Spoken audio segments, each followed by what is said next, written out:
In my last video, I talked about humiliation rituals, and I talked about it a lot from the surface level. I also gave a little motivation at the end in case you're dealing with the humiliation ritual. In this video, I want to go a little bit deeper. I'll give some of the details about a humiliation ritual that I recently went through. And I really want to talk about why souls who are operating at a low frequency feel good using humiliation rituals against someone who's raised their frequency, right? So to start, let's talk about what I went through, or the humiliation ritual that I went through.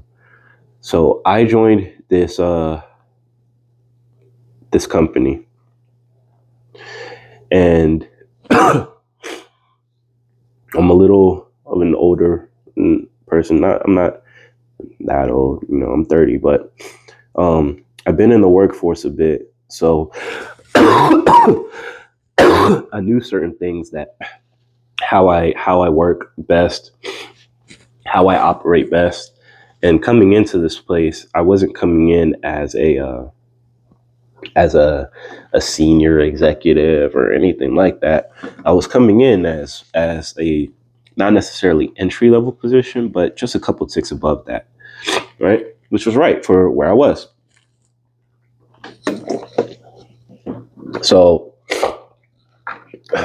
me understanding from my experiences certain things, like in these types of positions, I don't like having to be told certain things. Part of that is my neurodivergence, and part of that is the fact that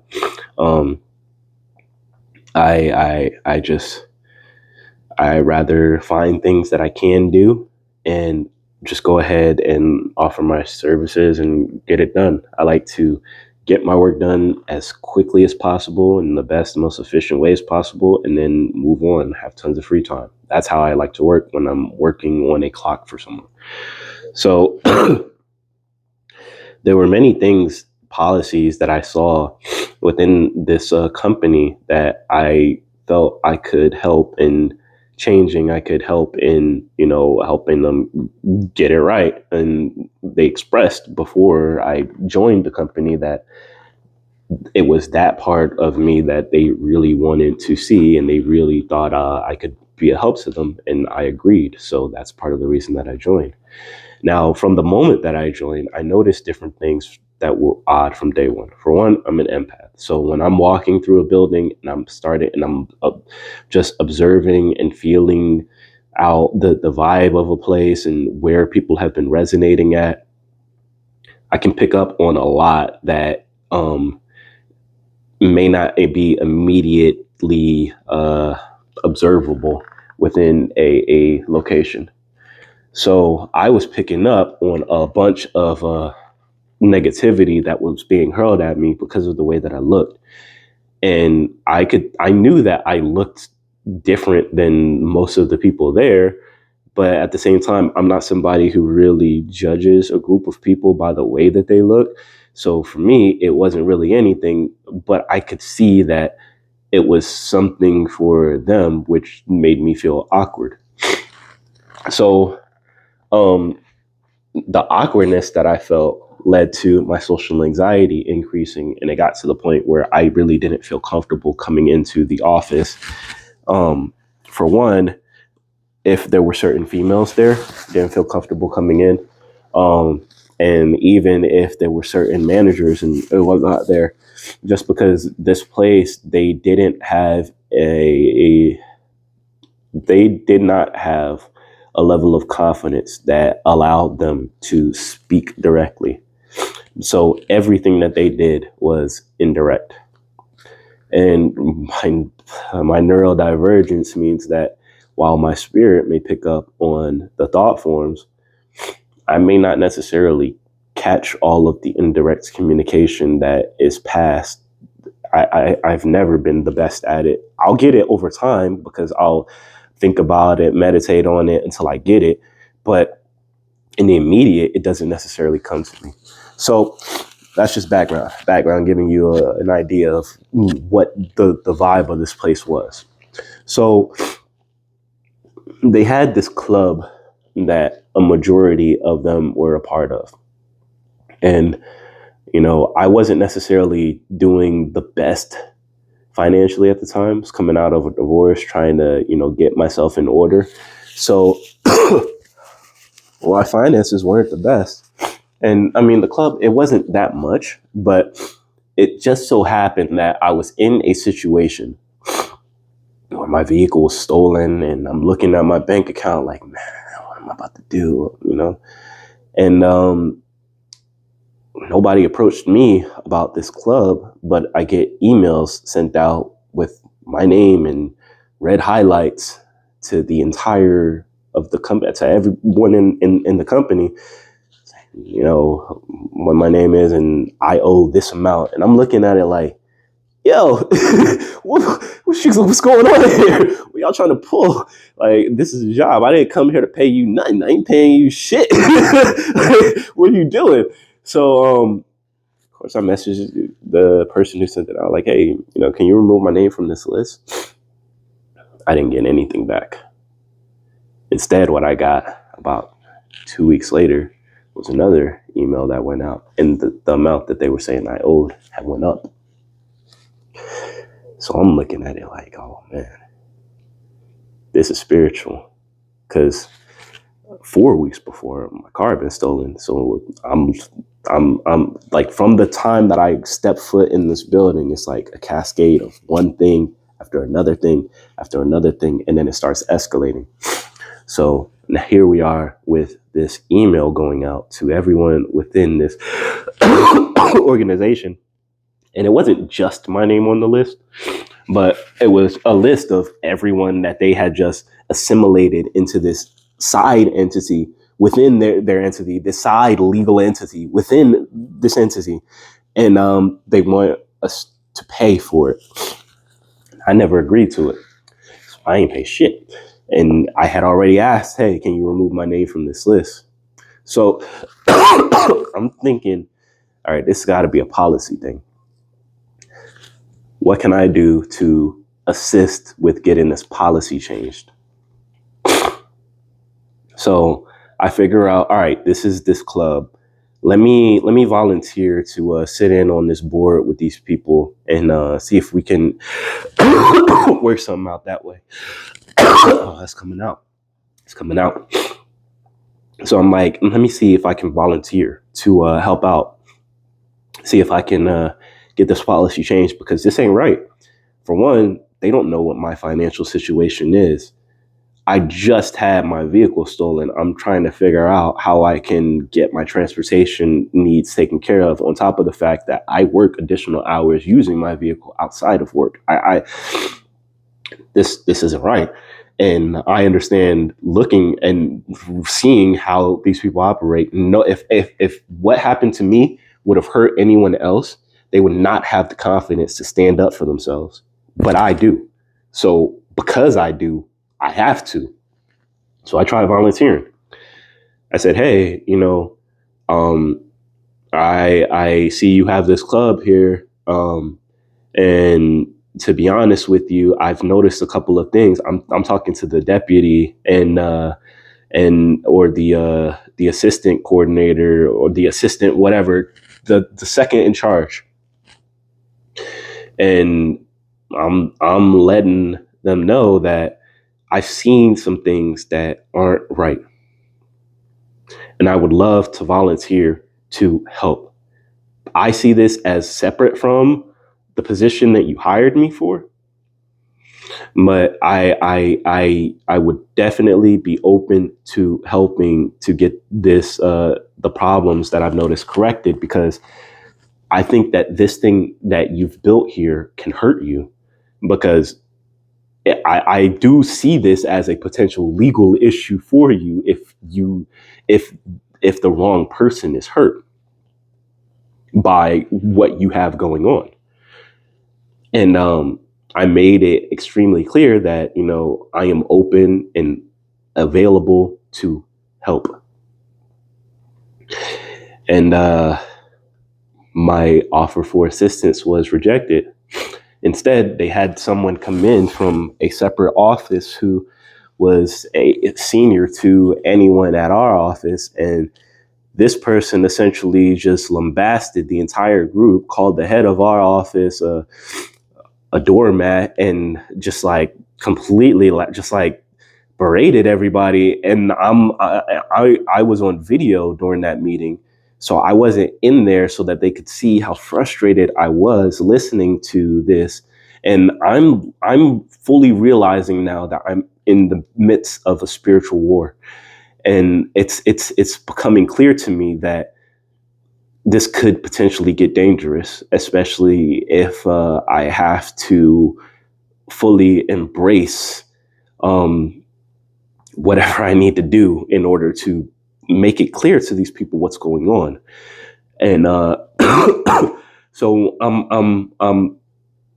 I'm hearing this person clearly talk about this club as a hazing um, club, and that it's been called that in the past by other people who have been upset about it.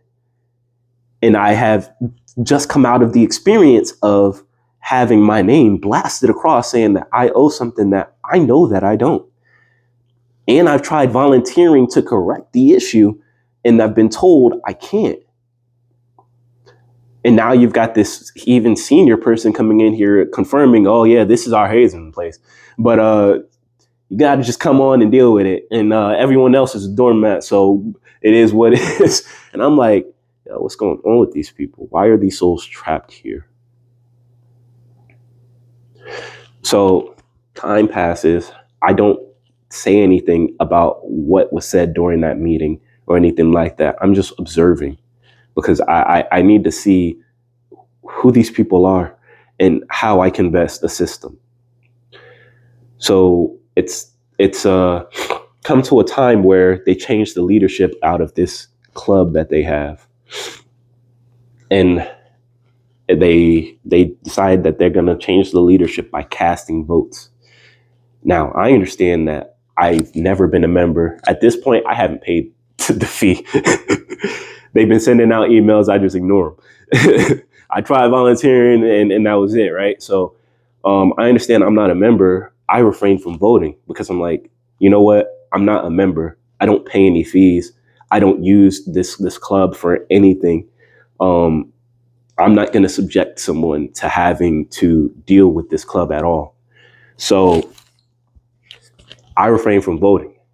Now, they decide to do the results of the vote in a group setting where they ask everyone to come in. So I couldn't just be in video and allow myself to not really be seen, because remember, as I said, I was beginning to feel uncomfortable being in person around them, simply because the way that I look, it was the vibe was weird. If you are a dude who is quiet to yourself and you go around places and you have people randomly say, you understand what I'm saying. It was that, except times 100, because it's my workplace. And it was almost like, if I don't like succumb to whatever it is that they think I am, or however it is that they think I am, if I'm not that, then we got problems. And it seems like these were the problems that we had, because I wouldn't operate in the way that they wanted me to.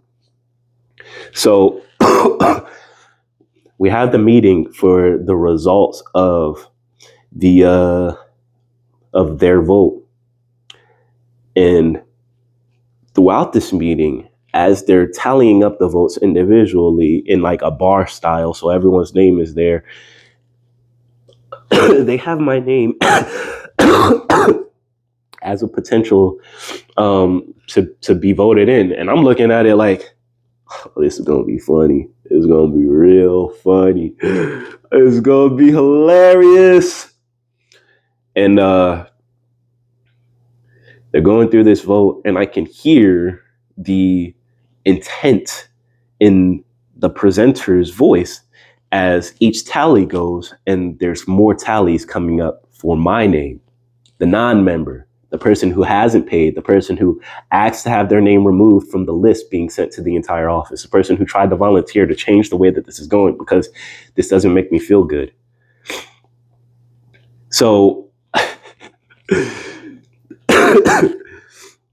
they elect me the president of this club. And I'm thinking, well, goddamn.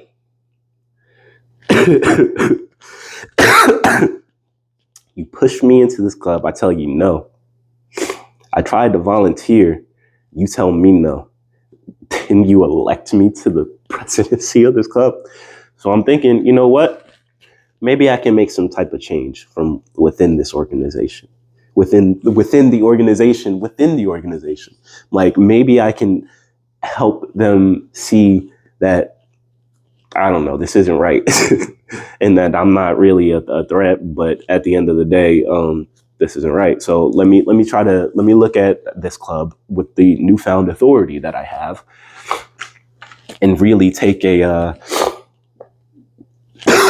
take the opportunity to see if I can make some change happen.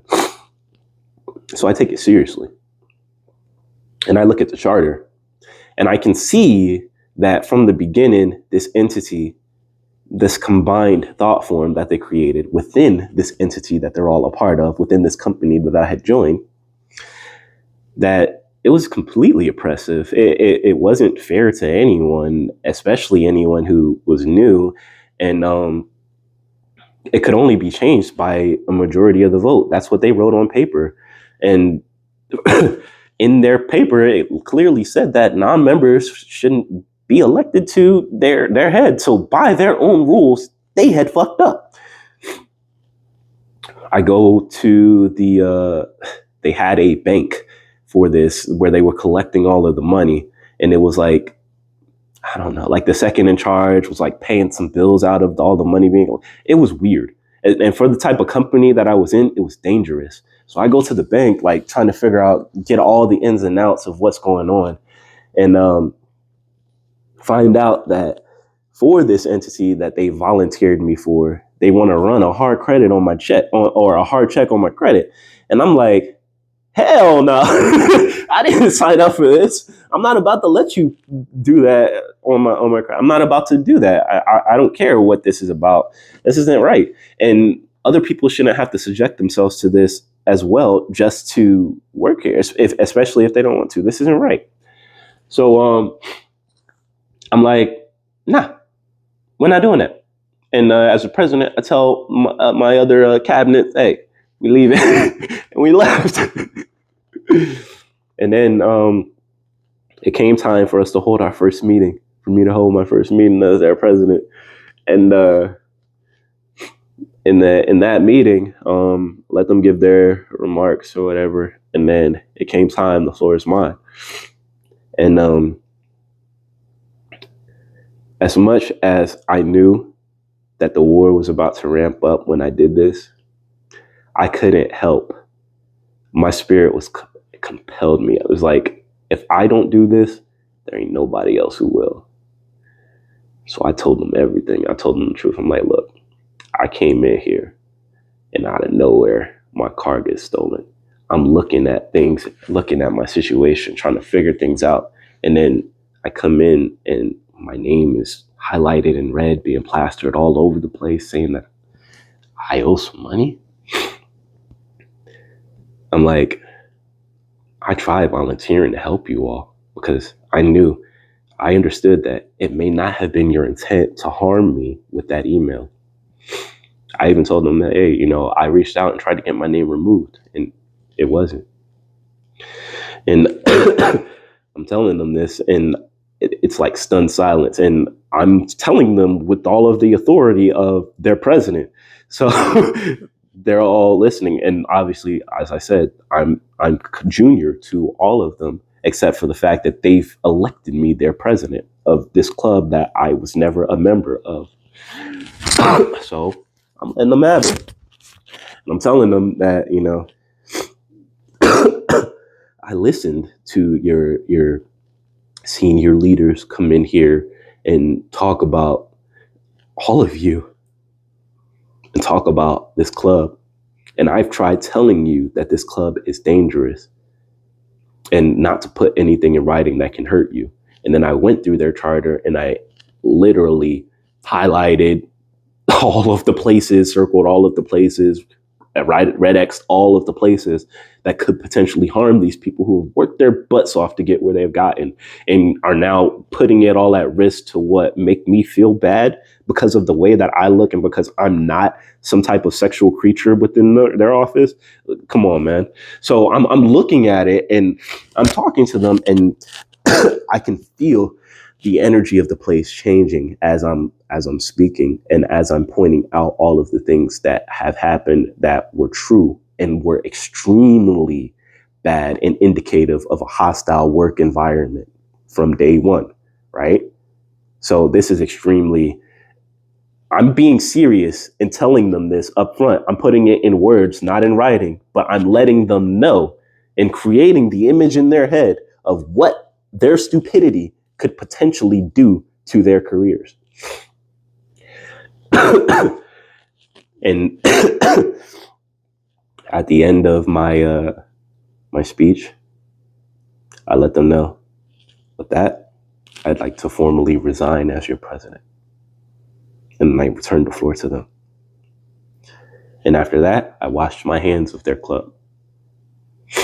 Now, what happened after I chose to resign from what was clearly a humiliation ritual designed to, if not torment me, but make me think that I'm less than I am, even though they don't know that I had been suffering with depression and I was finally coming out of it, finally coming to a point where I felt confident enough to speak up for myself. Because in any other situation, maybe I would have let it pass. But from now, I was like, you know what? I feel like I have the ability to do something about this, so I'm going to do it. And I felt good about the fact that I was able to speak up for myself, right? And do it not in a manner of beating anybody down, but in a manner of presenting to them how out of control this entity that they had created had gotten, right? With an understanding of the metaphysical side of things, that combined thought forms can take on a consciousness of their own, right? We call it a CIA that's operating wild. We call it a government that's tyrannical, right? That's what we call it. We call it angels and demons, or we call it a certain type of religion, right? But what it is just a thought form that has collected so much energy from its adherents and has now obtained a level of consciousness on its own. And you can watch some of my other videos to really go deep into that, right? But for me, what this was a humiliation ritual. Now, what they were expecting was for me to be completely subservient and just to allow these things to happen to me, even if they made me feel bad, right? Just to allow these things to happen, allow them to do whatever it is they wanted to do. And I didn't do that. So, of course, they tried all types of things, and I'll talk about that, some of the stuff later. But as far as the humiliation ritual, this this is exactly what it was. It was an attempt to intimidate. It was an attempt to manipulate, and it was an attempt to dominate me. Those three characteristics, those three boxes that it checked, combined, give it the characteristic of witchcraft. That's what it was. Now, whether or not any of them like performing spells or anything like that, that's what this was. These were actions designed to get me to think in a certain way. If you understand that thought is creative in itself, then you can understand what I'm saying when I say that this was indeed a humiliation ritual steeped from witchcraft. And when I called it out, and in the end of my time with this company, when I called out all of the things that had been happening, that's when I was like, oh, that's when they found a way to terminate me. So listen, I'm not speaking to you about these things just as somebody who's heard about humiliation rituals on the internet. I'm not speaking to you about someone who's trying to walk this spiritual path as somebody who's seen a bunch of people do a bunch of things and I'm trying to follow in their footsteps. No, my path is unique, just like your path is unique. Now, we may have been through different things. We may have experienced different types of humiliation rituals, but that doesn't change the fact that that's what they are, right? And when you overcome them, when you're the person who's willing to point out the things that are wrong, regardless of what the potential consequences are, there's a gift for you in that. There are gifts that you unlock in that. One of the gifts that I unlocked is the ability to do this. Now I can sit in front of this camera and I can talk to you about the things that I've been through. And I don't feel ashamed. I don't feel some type of way that about who it is that you see. Not anymore. I don't feel the need to pretty myself up for it either. I'm gonna let you see me raw.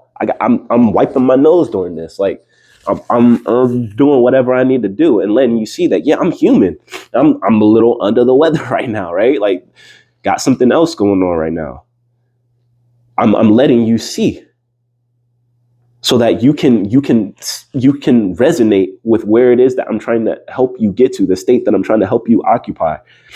And that state is something beyond the the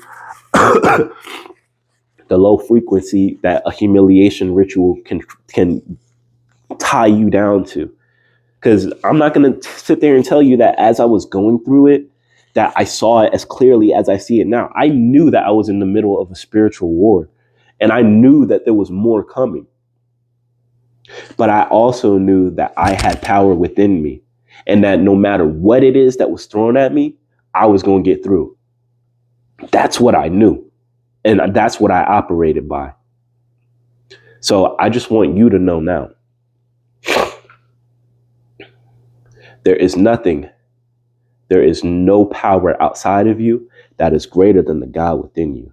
I love you. I want to see the fullest expression of you. This is a spark.